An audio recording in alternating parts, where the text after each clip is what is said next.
Welcome to another Apollo Papyrus podcast episode. I am Aaron Apollo Camp. For this episode, my interview guest is the founder of the independent film and media company CK Productions, and he is a screenwriter, film producer, and film director. His name is Ethan Felizzari-Castillo, and my interview with Ethan will follow the note-taking sounds. Ethan Felizzari-Castillo, welcome to the Apollo Papyrus podcast. Thank you for having me. I'm excited to be on. Feel free to introduce yourself to our listeners. Yeah, so my name, once again, is Ethan Felizzari-Castillo. I am a director. I'm a producer. I'm a writer. I primarily work in film and in theater, but I own and have founded a multimedia production company called CK Productions.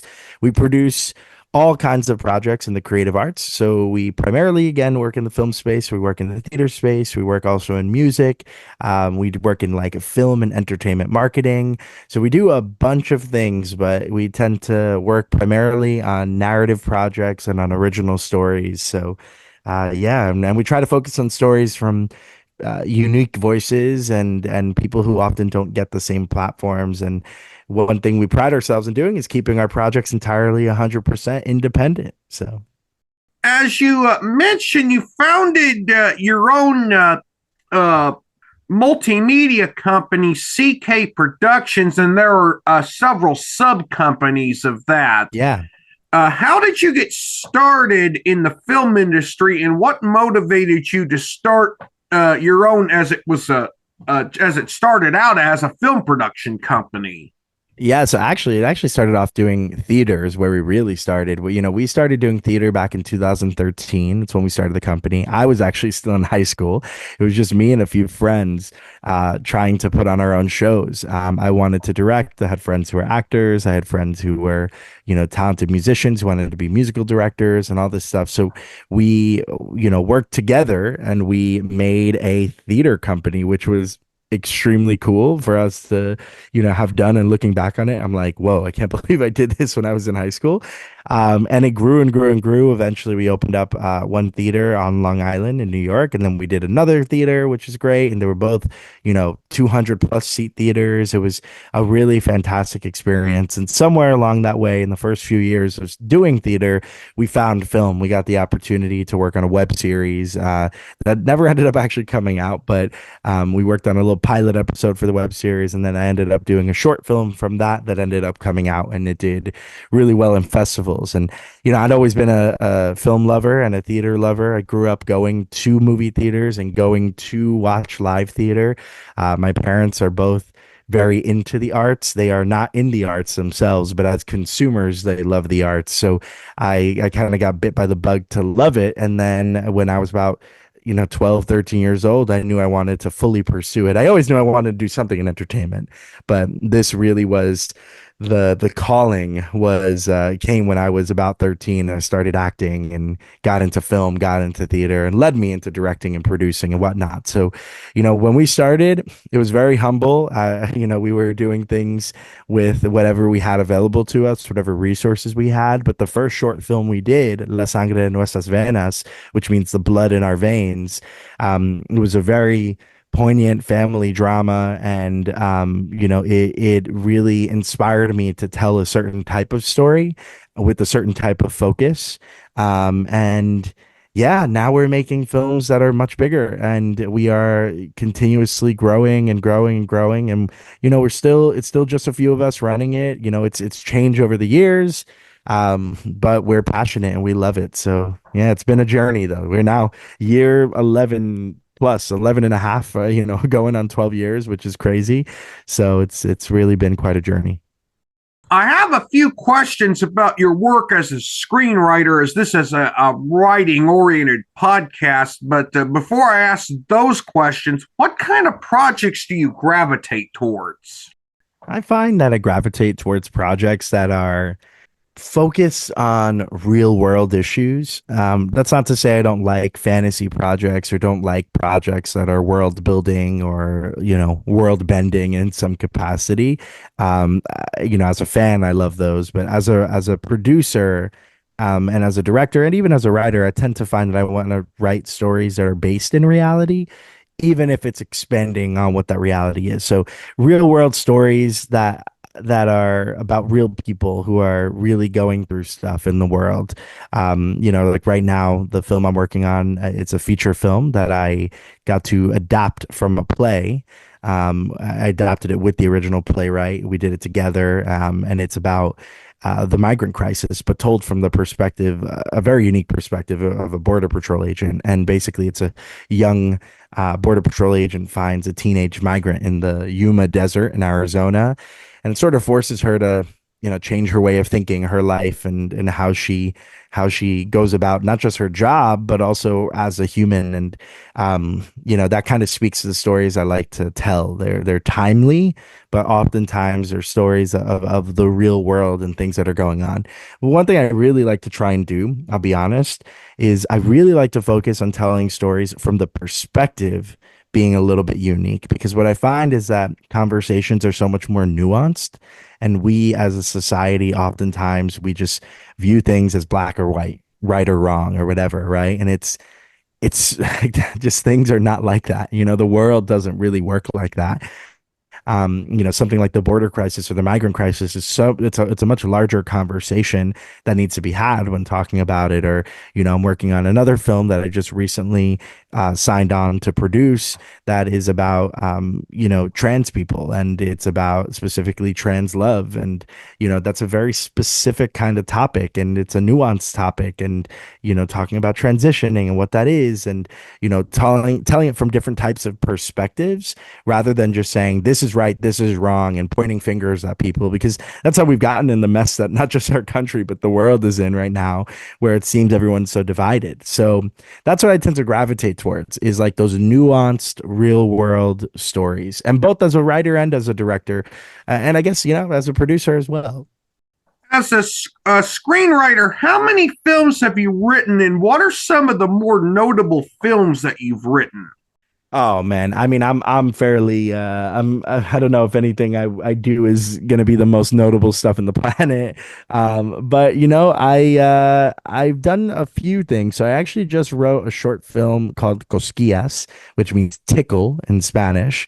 It makes sense if you go and watch it. It's actually out now. It's on YouTube and Vimeo on our company's channel, and CK Productions on YouTube and CK Films on Vimeo. And it's completely free. So go check it out. But that is a short film that is about a man who is going through a really rough time and having sort of a mental health episode, but simultaneously needing to provide for his family and specifically his daughter. And he has to take a very odd job in order to provide. And that movie is a very specific style. I wouldn't really say that it is inspired by any one thing, but it is a very specific kind of world and style that I built to tell a very real human story. That one ended up doing really well and ended up going to a few different festivals, winning best short film at different festivals around the world, really. But in TIMF, which is a festival in Toronto, in Queen's World Film Festival. Sorry, not Queen's World, Queen's Film Festival, and in a festival in Boston as well. So ended up, getting a chance to go and be screened in a few great places and win some awards. So that's one that is sort of recent.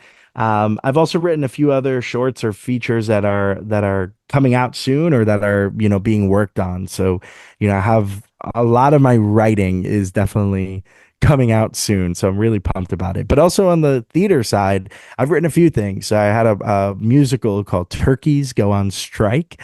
It is a musical, actually, it's a satirical musical, which literally has people as turkeys, but it's a satire about people who are different than us and different than the status quo. And it's sort of based on struggles that immigrants go through, struggles that indigenous people go through. It was really heavily inspired a lot by, the Black Lives Matter movement and, just anybody in the world who has felt different or felt like a refugee at any point.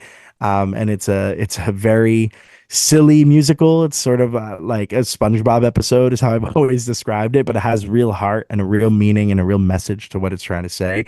We got a chance to produce that for a really great festival off Broadway at the Theater for the New City.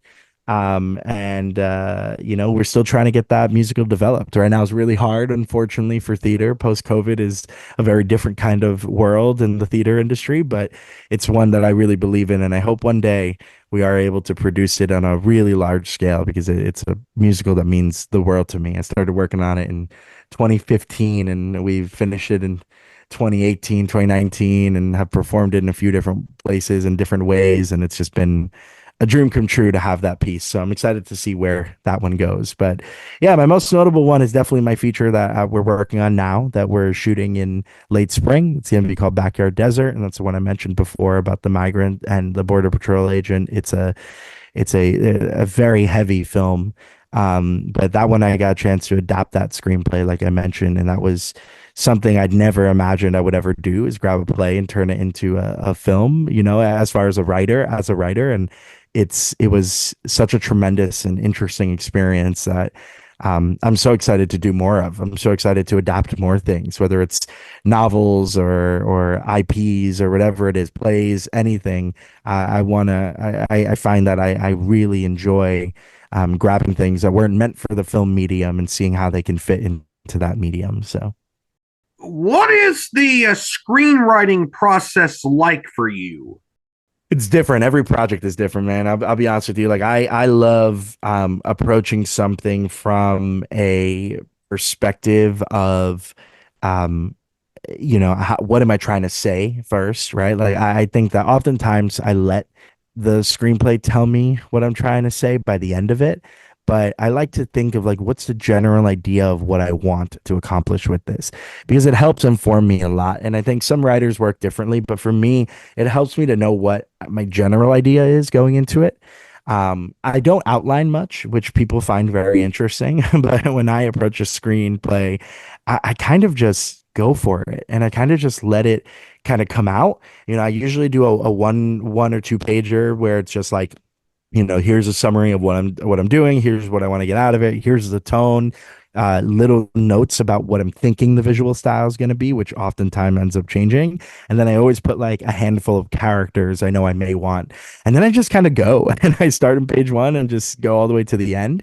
But there's also been times where I've had a thought, like my latest film, Cosquillas. I don't want to spoil it much, but the job he ends up taking is a job that I think many people who live in the New York City area, who have ever visited New York City, has seen before in some capacity. And that job, I was one day in the city and I saw someone performing that job, and I thought, wow, what would happen if I made this into a film? Like, what is their life? What is their story? What is behind them? So sometimes it comes from a completely original idea. Sometimes it comes from being inspired by stuff, but my process changes and I allow it to change. I allow the project itself to inform how I'm going to write the thing. What part of the filmmaking process do you enjoy most? Screenwriting, producing, or directing, and why?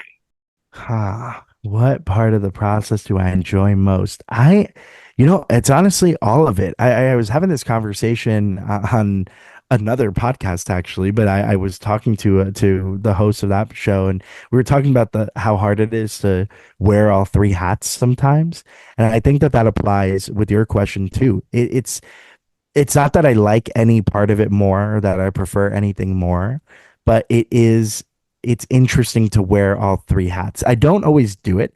I'll be honest. Sometimes I like to just be a producer and just focus on what that means and developing the script and developing the project from that side, from that logistical side, from the business side. And it's very creative position still, but handling more of that aspect of it.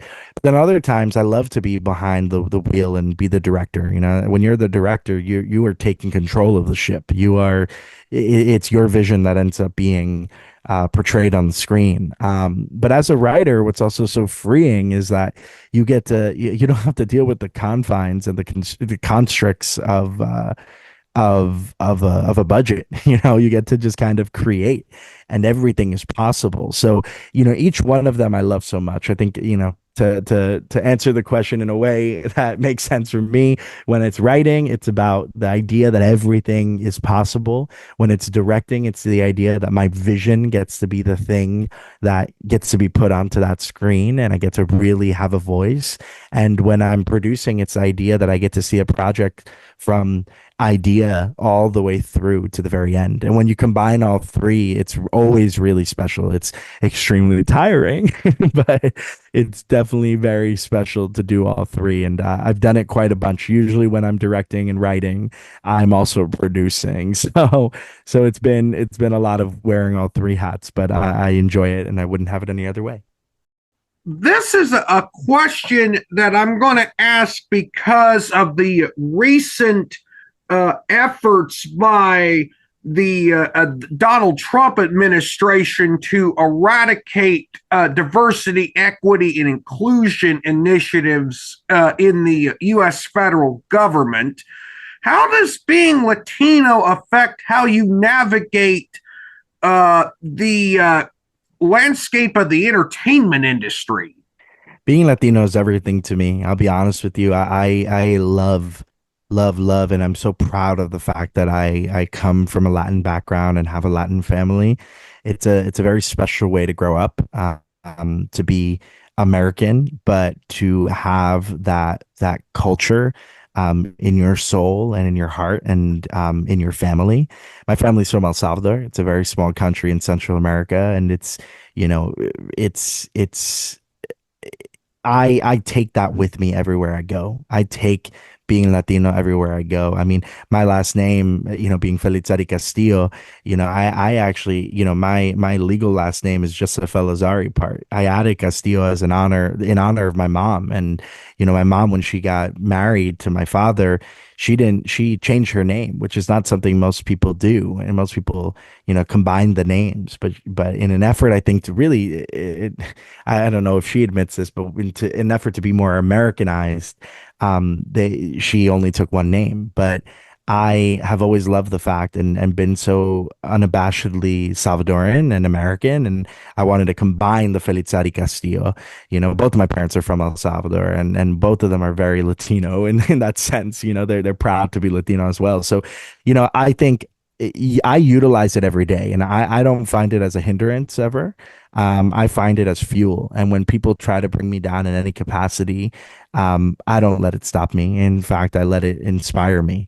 If people don't want to take a chance or don't want to work with me for being Latino, then fantastic. I know who not to work with. I think that it helps inform the stories I tell and the stories I choose to give a platform to as a producer.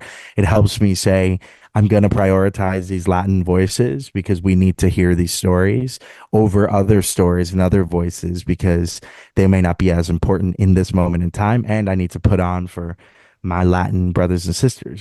So it really is very important to me. And everything that the Trump administration is doing is unfortunate.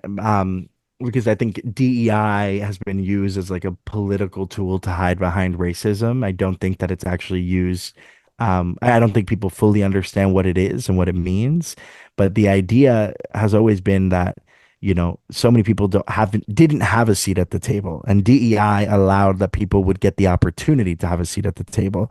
Any Latino person, any Black person, any person of color, anybody will tell you that it is so challenging to make it in any industry as a person of color or as, a person of a different nationality, especially with last names maybe that are more Latino or with, depending on your color of your skin. Like it is so much more challenging to get certain jobs. And we didn't have the opportunity that other people necessarily had. It's not that there weren't people working in these fields. It's just they didn't have the same opportunities. It wasn't equal playing field. And, DEI was an effort to make things equal playing fields. And the fact that we're going backwards now is incredibly sad considering our country is more diverse than it's ever been. But hey, you know what? we as artists and as creatives and as writers and everybody who listens to this podcast, we have the opportunity here to do something really special and show not just our government, but show the world that, hey, unique voices aren't going to ever be silenced. Doesn't matter what it is, whether it's us writing novels or writing screenplays or being creative in any capacity, our voices are going to be heard and we're going to make sure that they're heard. My last question is a nod to this podcast being primarily about book writing and book authors. What would be the best advice you could offer to someone who is a book author but wants to transition to script writing, whether it be screenwriting or playwriting? So it's so interesting because I think there are a lot of great books out there that are that are basically waiting to become a screenplay. I think if you have a great idea for a novel, and it's engaging, and it's going to engage a reader, it's going to engage an audience member too. So I think if anybody is dying to either turn their novel into a screenplay, I think they should do it.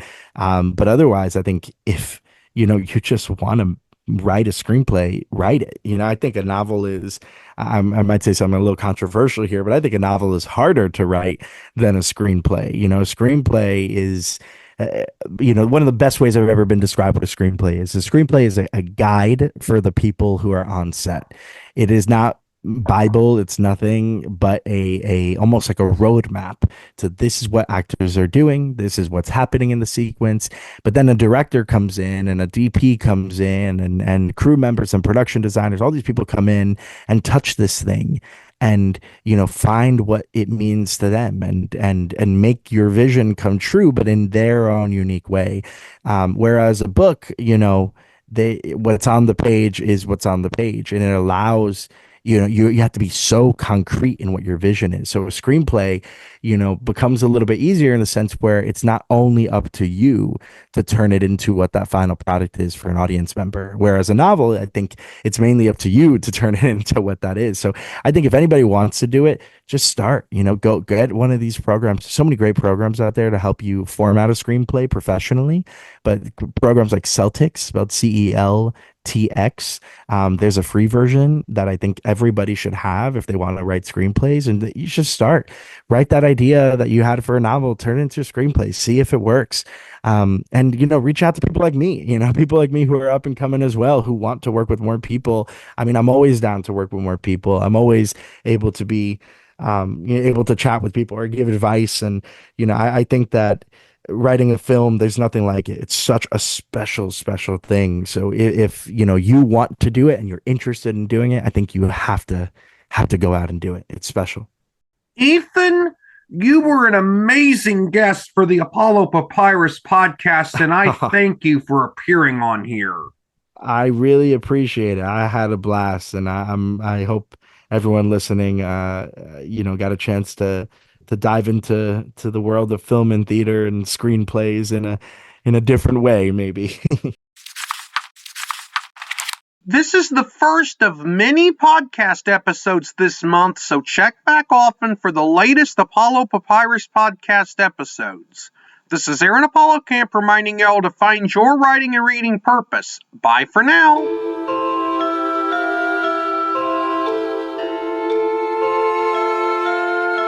Copyright 2025, Aaron Apollo Camp, all rights reserved. This podcast episode is intended for the private listening of our audience. Any reuse or retransmission of this podcast episode without the express written consent of the podcast host is prohibited except under fair use guidelines. Royalty-free music and sound effects obtained from https://www.zapsplat.com.